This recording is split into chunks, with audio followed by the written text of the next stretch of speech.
everyone, so welcome back to my channel. So guys thumbnail हेरेर थाहा पाइसक्नु भएको छ होला कि यो ब्लग कहाँको हुनेवाला छ भनेर. सो यस गाइज हामी चाहिँ गएको थियौँ one of the most beautiful state Meghalaya. अनि हामी चाहिँ 3 months अगाडि गएको. So don't get confuse because of some reason है मैले यो ब्लग अपलोड गर्नु पाएको थिइनँ. सो फाइनली अपलोड गरिसकेको छु. सो इन्जोय गर्नु होला. अनि सिलगढीबाट चाहिँ हामीले शिलङको बस टिकट काटिसकेको थियौँ, स्लिपर बस.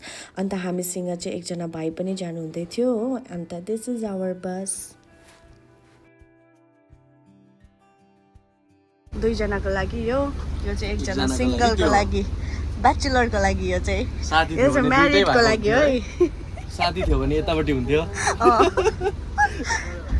यो चाहिँ पिलो, ब्ल्याङ्केट. यो चाहिँ हामी चाहिँ अप्पर साइडमा छौँ.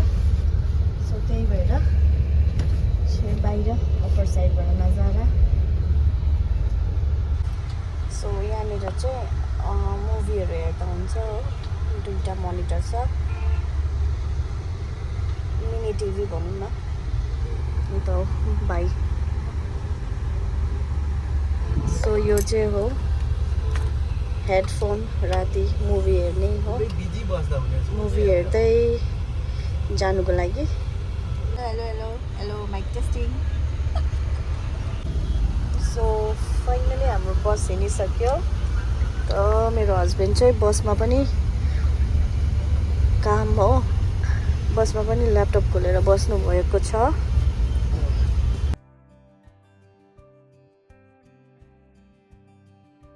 यसरी नै बसको साथसाथै हाम्रो मेघालयको जर्नी पनि स्टार्ट भइसकेको थियो. अनि जब हाम्रो बिहान आँखा खुल्यो त्यतिखेर चाहिँ हामी गुवाहाटी पुगिसकेका थियौँ. अन्त गुवाहाटीबाट चाहिँ 3 hours लाग्छ मेघालयको बोर्डर क्रस गर्नु. अन्त हामी चाहिँ मर्निङ भ्यू हेर्दै हामी चाहिँ शिलङतर्फ लागिरहेका थियौँ. अन्त शिलङसम्म चाहिँ पुऱ्याउँदैन बसले, अलिकति तल छ बस स्ट्यान्ड. सो हामीले त्यहाँबाट चाहिँ ट्याक्सी हायर गरेका थियौँ. अन्त त्यहाँको ट्याक्सीहरूले चाहिँ के गर्दो रहेछ भन्दा 4 जनाको क्यापेसिटी छ भने 6-7 जना हाल्दो रहेछ हो. सबै ट्याक्सीहरूले त्यस्तो गर्दो रहेछ. अन्त हामीलाई चाहिँ गुन्द्रुक खदाइ गरेर चाहिँ हामीलाई चाहिँ शिलङसम्म पुऱ्याइदियो. अन्त शिलङ पुगेपछि चाहिँ हामीले जुन चाहिँ मेन बजार छ, पुलिस बजार भन्छ त्यहाँको, शिलङको मेन मार्केट, त्यहाँनिर नै हामीले होटल बुक गऱ्यौँ. अन्त होटल बुक गरिसकेपछि फ्रेस भएर हामी चाहिँ बाहिर घुम्नुको लागि निस्क्यौँ. अन्त भोक पनि लागिरहेको थियो. त्यहाँदेखि हामीले त्यहाँनिर हल्का फुल्का केही खायौँ. अन्त हामीले चाहिँ त्यहीँको एउटा लोकल ट्याक्सी बुक गऱ्यौँ.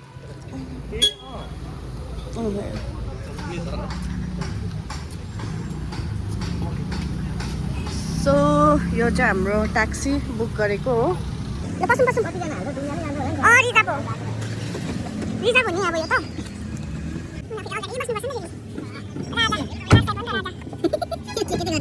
डाउकीको प्लान थियो होइन, डाउकी लेकको. तर यहाँनिर चाहिँ बाटो अहिले रेनी सिजन पनि छ यहाँनिर, त्यो कारणले गर्दाखेरि बाटो बन्द रहेछ हो. 4 बजीदेखि मात्रै खुल्छ भनेर चाहिँ यहाँनिर भन्दै थियो लोकल्सहरूले. सो त्यही कारणले गर्दाखेरि हामीले प्लान चेन्ज गरेर चाहिँ अहिले चाहिँ हामी जानु लागेको चेरापुन्जी. अन्त बाटोमा जे पनि देख्छु होइन तपाईँहरूलाई देखाउने छु गाइस. उहाँ चाहिँ डबल डेकर ब्रिज 18 लगता है सर. तो आपका अभी तय जाएगा तो खाली डबल का ब्रिज में रात हो जाएगा. आपका नाम दादा? चौबिस्तान. हो गेल चौबिस्तान.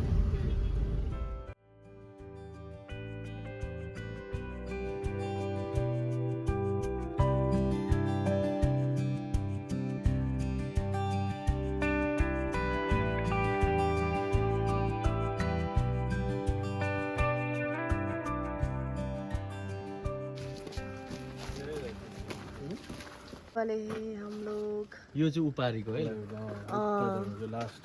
यहाँनिर जानु आँटेको छौँ हामी. 700 रुपैयाँ फर लङ ए.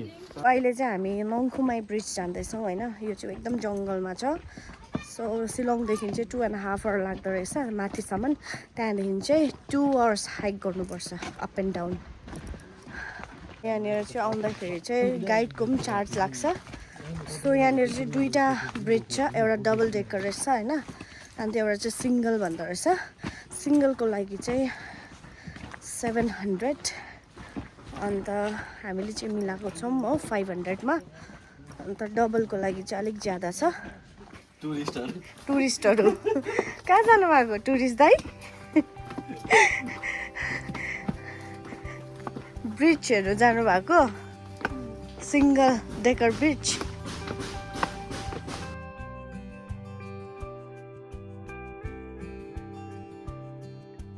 अब चाहिँ हामी लगभग पुग्नेवाला छौँ 8 घन्टाको ओह्रालो हाइक गरेर हो माइ गॉड तपाईँहरू पनि प्लानिङ गर्नुहुँदैछ शिलङ आउनुहुँदैछ र यो लङ ब्रिज भिजिट गर्न चाहनुहुन्छ भने चाहिँ हैन माथिबाट हिँड्नुपर्छ कम्फर्टेबल लुगा लगाएर आउनुहोस्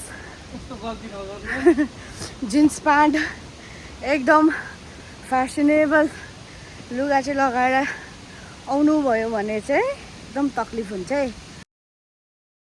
फाइनली वी हेभ रिच यता देखाउँदैछ है यहाँ रुटले बनिएको ब्रिज आफै सो यसको नाम पनि लङ रुट ब्रिज हो यो चाहिँ सिंगल डेकर हो वाउ हेर्नुहोस् है ओ माई गॉड सो मजाले बनिएको रहेछ ए म देखाउँदैछु होइन ए सबै यो जुन चाहिँ छ साइडबाट सपोर्टरहरू पनि सबै रुखको जराले बनिएको रहेछ wow so beautiful double decker चाहिँ माथि पनि तल पनि ब्रिज भएको छ परनिर रहेछ त्यो चाहिँ अझै 1 आवर हाइक गर्नुपर्छ हामी चाहिँ यहाँ मात्रै हाइक गरेर जाने हो यो चाहिँ 1 आवर लाग्छ अप एन्ड डाउन 2 आवर्स लाग्छ this is called natural beauty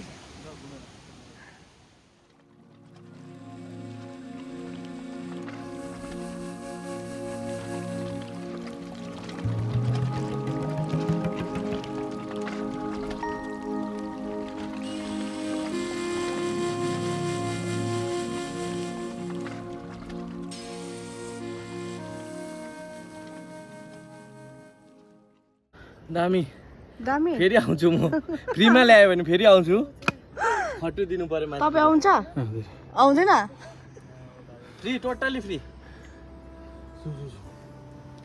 अब चाहिँ हामी माथि रोड पुग्नु आँट्यो हो 1 घन्टा भनेको 1.5 घन्टा भइसक्यो हिँडेको उकालो आयो लङ रुट ब्रिजले पनि हामीलाई जोरै हिँडायो अब चाहिँ पुग्न आँटेको छौँ गाइज अब चाहिँ हामी यहाँबाट हिँडिसकेको छौँ हो यो तरिका झन्डै मर्यो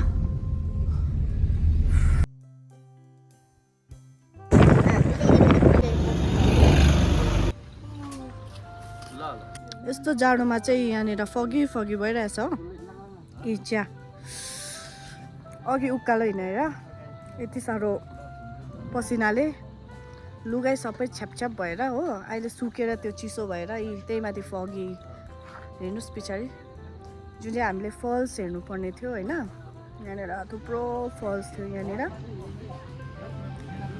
फल्सहरू केही देख्नु पाएन फगले गर्दाखेरि सो अहिले जाडो भएर हामी यहाँनिर बाटोमा सानो सानो स्टल लगाएको छ यसरी सो यहाँ बाटोमा चाहिँ चिया पिउँदैछौँ सो हामी चाहिँ 5-6 आवर्स हाइक गरेर थाकेर चाहिँ फर्किँदाखेरि चाहिँ त्यहाँनिर चाहिँ एउटा 3 किलोमिटर्सको हाइक गरेर जानुपर्ने रहेछ एउटा फल्स रहेछ होइन ब्युटिफुल फल्स सो हामी चाहिँ त्यहाँनिर गयौँ बट इट्स भेरी ब्युटिफुल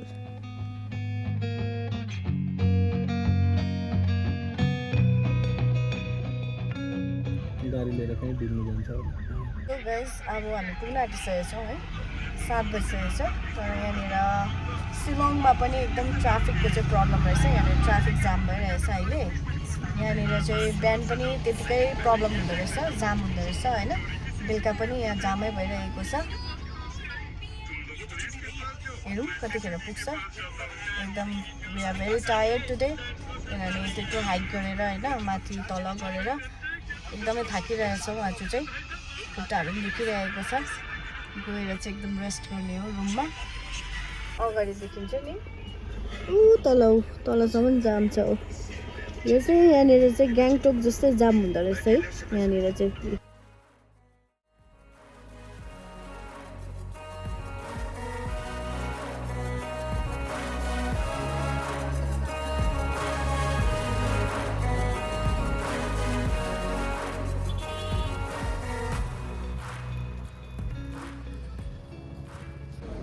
खै भगरै हो हाम्रो बाटो चाहिँ हेर्नु है स्विट कर्न खाँदैछ हो आज भोकले दिनभरि सो हामी चाहिँ अब रुममा जाँदैछौँ जाममा फसेर थाकेर आज चाहिँ नि यति हत्तु भएको छौँ कि so see you guys in next video till then